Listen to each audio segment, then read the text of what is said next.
Енді біз көбіне мынау табиғат пайдаланушылардың тапсырысымен жұмыс жасаймыз. Соның ішінде мынау мұнай компаниялары бар.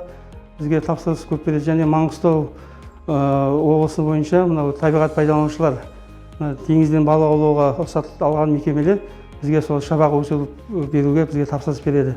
Мысалы, Сібір бекіресін өсіру үшін мұндай біздің тұйықталған суда өсіру үшін 5 жыл уақыт керек болатын болса, Орыс бекіресіне 6-7 жыл уақыт керек. Енді біздің мекемеде ең басты балығымыз ол сүйрік балығы, ол стерлет деп аталады. Ол 3 жылда сол уылдырық жинап, сол өнімін бере береді.